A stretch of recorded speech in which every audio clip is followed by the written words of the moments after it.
नमस्कार, मैं doctor Poonam Jaiswal, associate professor in department of botany, JDV government girls college Kota. आज का टॉपिक है पोरेला। आज इसका पहला भाग है जिसमें हम पोरेला के जनरल इंट्रोडक्शन, क्लासिफिकेशन और उसके वेजिटेटिव स्ट्रक्चर के बारे में पढ़ेंगे। ये ब्रायोफाइटा सीरीज का छठा लेक्चर है। सबसे पहले परिचय। जो पोरेला होता है that is only have one genus और ये फैमिली पोरेलेसी में आता है।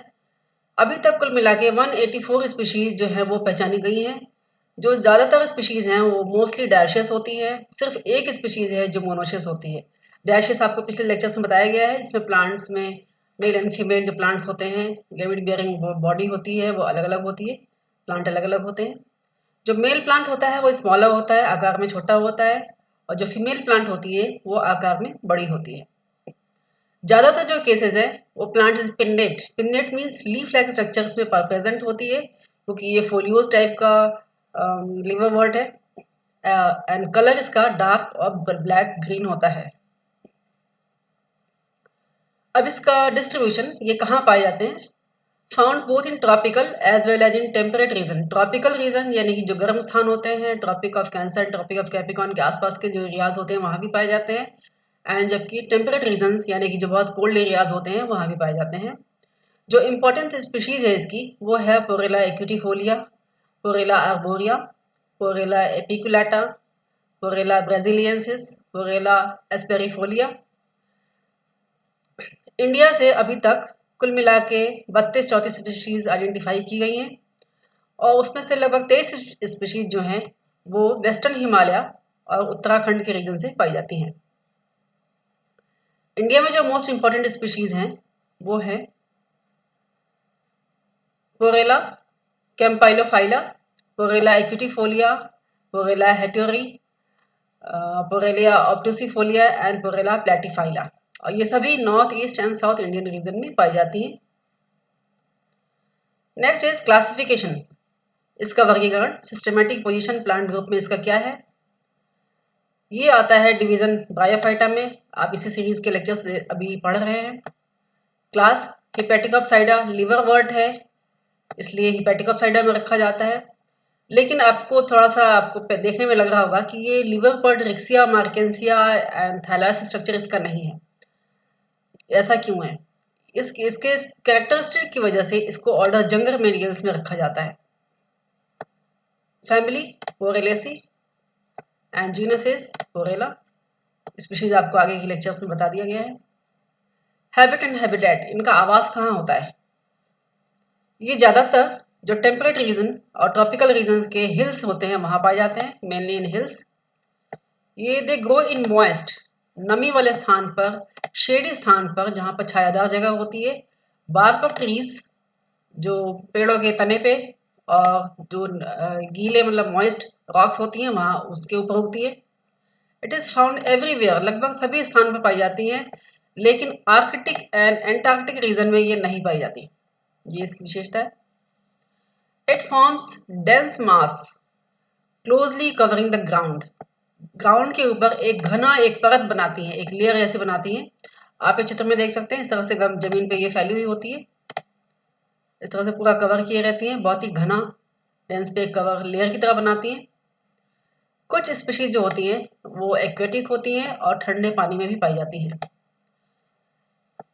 इनकी जो ऊंचाई है they grow to about 15 centimetre in height. 15 centimetre की ऊंचाई तक ये पाए जाते हैं, ऊंचाई तक के उगते हैं।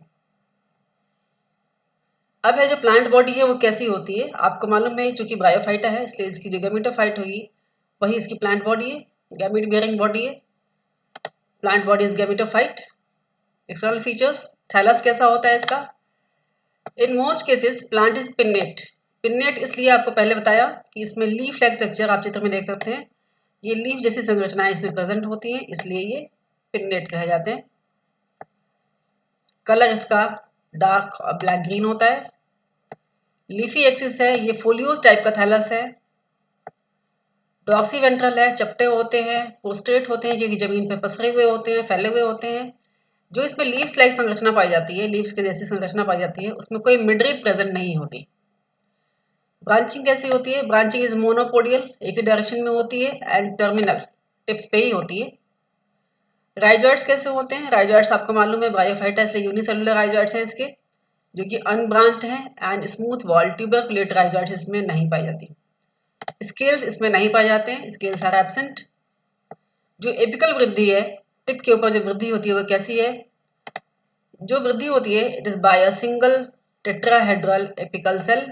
टेट्राहेड्रल एपिकल सेल प्रेजेंट होता है जिसमें 3 कटिंग फेसेस होते हैं। और इस टेट्राहेड्रल कहने का मतलब है पिरामिड का शेप का होता है, उसके 3 साइड्स के कटिंग फेसेस होते हैं जहाँ के डिवीजन से इनमें एपिकल ग्रोथ होती है। नेक्स्ट, जो प्लांट होता है वो 3 भागों में बटा हुआ होता है। स्टेम पाई जाती है, लीव्स पाई जाती है एंड राइजॉइड्स पाए जाते हैं। स्टेम कैसे होते हैं? जिनके ऊपर लीव्स लगी होती है, स्लेंडर सीधे होते हैं, डॉर्सी वेंट्रल चपटे होते हैं, एक्सटेंसिवली ब्रांच्ड। ब्रांच्ड होने की वजह से ही ये इतना घना डेंस मैट लाइक स्ट्रक्चर बना सकते हैं जमीन के ऊपर। प्रोस्ट्रेट जमीन पे पसरे हुए होते हैं, बाई और ट्राइपिनेटली ब्रांच्ड। ब्रांचिंग इसमें बायपिनेटली और ट्राइपिनेटली होती है।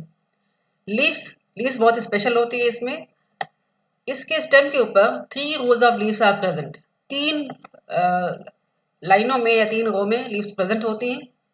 जो डॉर्सल लीव्स होती हैं वो आकार में बड़ी होती हैं and they are closely overlapping. इसमें जो अरेंजमेंट होता है उसको बोलते हैं इनक्यूबस अरेंजमेंट।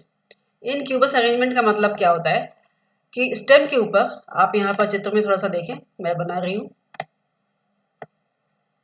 जो स्टेम के ऊपर लीव्स लगी होती है वो थोड़ा सा इस तरह से ऑब्लिकली इंसर्टेड होते हैं। ये बिल्कुल फ्लैट इस तरह से हॉरिजॉन्टल या सीधे खड़े नहीं होते, थोड़ा सा ऑब्लिक होते हैं। और जो नीचे की जो लीव्स होती है, lower edge of each leaf is covered by the upper edge of the next leaf, यानी कि एक दूसरे के ऊपर ये कवर करती जाती हैं। जो ऊपर की लीफ होगी वो उसका नीचे का हिस्सा उसके नीचे वाली लीफ के आगे के हिस्से से ढकी हुई होगी। तो इस तरह से बहुत ही क्लोज अरेंजमेंट होता है। और इस तरह आगे मैं आपको चित्र दिखाती हूँ इसका।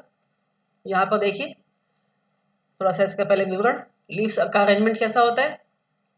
2 डॉर्सल लीव्स में 2 डॉर्सल रोज प्रेजेंट होते हैं और एक जो है एक रो वेंट्रल होती है। इस तरह से पिछले आपने पढ़ा अभी कि 3 रो में प्रेजेंट होती है।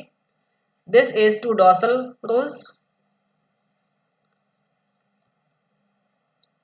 इस तरह से 2 रो जो है वो डॉर्सल, एक इधर दिखाई दे रही है, दिस इज 1 डॉर्सल रो, और उसके अपोजिट साइड में ये सेकेंड डॉर्सल रो। एक के नीचे एक इस तरह से क्रम में पत्तियां लगी होंगी। और जबकि नीचे की एक जो थर्ड रो है, this is 1 row of ventral leaves, वो है अंडर लीव जिसको कहते हैं।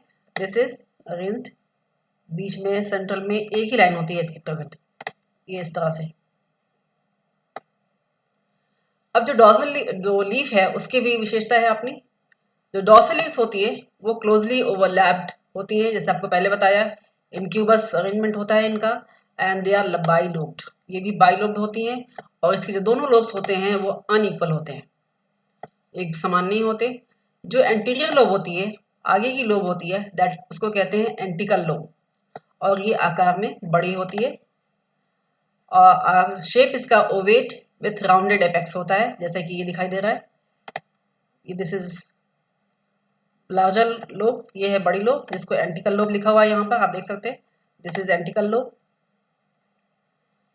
और जो दूसरी छोटी लोब पीछे की तरफ होती है उसको कहते हैं पोस्टिकल लोब, वो ये दिखाई दे रही है, दिस इज पोस्टिकल लोब। ये एंटिकल लोब और पोस्टिकल लोब ये डॉर्सल लीफ यानी कि एक ही लीफ के 2 हिस्से हैं, 2 लोब्स हैं। यहाँ पे आप देख सकते हैं the lower lobe is smaller, छोटी होती है, एंड इसको कहते हैं पोस्टिकल लोब या लोब्यूल भी कहते हैं। ये नैरो होती है, संकरी होती है विथ एक्यूट एपेक्स, इसका जो एपेक्स होता है थोड़ा सा नुकीला होता है। जबकि जो तीसरी लाइन होती है स्मॉलर, जिसको वेंट्रल लीव्स भी कहते हैं, उसको एम्फीगेस्ट्रिया उसको कहा जाता है। और ये आकार में पीछे की तरफ एक ही लाइन होती है वेंट्रल सरफेस के ऊपर, दिस इज एम्फीगेस्ट्रिया। लीव्स का मुख्य काम यहाँ पे क्या है? Act as a main absorptive organ, ये मुख्य एब्जॉर्प्शन का कार्य करने का करती है। नेक्स्ट इज राइजॉइड्स कैसे होते हैं? राइजॉइड्स ब्रायोफाइटा में सभी यूनिसेलुलर ही होते हैं। राइजॉइड्स आर यूनिसेलुलर, अनब्रांच्ड होते हैं, ट्यूबरकुलेट नहीं होते, सिर्फ स्मूथ वॉल्ड होते हैं। बहुत सारे जो स्मूथ वॉल्ड राइजॉइड्स होते हैं arise from the base of the ventral leave, जहाँ पर वेंट्रल लीव्स यानी कि एम्फीगेस्ट्रिया जहाँ पाई जाती है वहाँ से निकलते हैं। और इनका कार्य क्या है? एब्जॉर्प्शन ऑफ वाटर, जो लीव्स का भी मुख्य कार्य है, एंड स्टेम सेल उनका भी मुख्य कार्य एब्जॉर्प्शन है। जबकि राइजॉइड्स का मुख्य कार्य क्या है? एंकरेज, जो सबस्ट्रेटम से प्लांट बॉडी को एंकर करके रखना, ये मुख्य कार्य है राइजॉइड्स का, क्योंकि एब्जॉर्प्शन का मेजर जो वर्क है वो लीव्स और स्टेम के द्वारा की जाती है।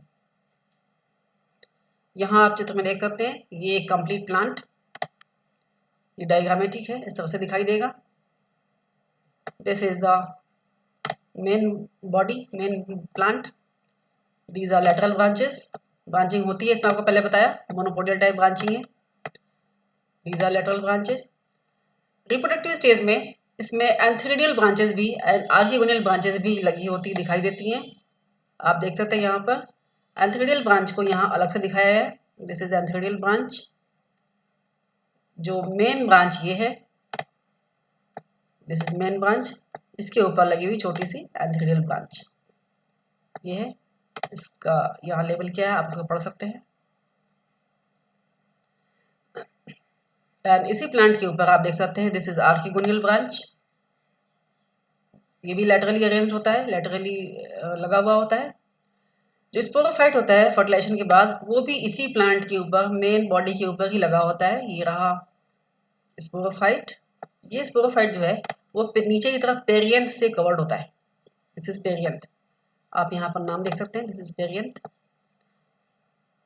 दिस पार्ट इज कैप्सूल का हिस्सा है ये arrangement of leaves, these are dorsal leaves, ऊपर की तरफ ये बड़ी, उसके नीचे उसका postical lobe, this is antical lobe and this is postical lobe, और ये सेंटर में है एक रो वेंट्रल लीव यानी कि एम्फीगेस्ट्रिया। ये है इसका जो एक ब्रांच का मैग्निफिकेशन, आप इसको मैग्नीफाई करके मेन ब्रांच, उसका arrangement of leaves and arrangement of lateral branches देख सकते हैं। नेक्स्ट है इंटरनल स्ट्रक्चर कैसा होता है, आंतरिक संरचना कैसी होती है। स्टेम में दो तरह के टिश्यू पाए जाते हैं, जबकि कोई विशेष डिफरेंशिएशन नहीं दिखाई देता, क्योंकि सिर्फ दो तरह के टिश्यू पाए जाते हैं। वो टिश्यू हैं कॉर्टेक्स एंड मेड्यूला। जो कॉर्टेक्स होती है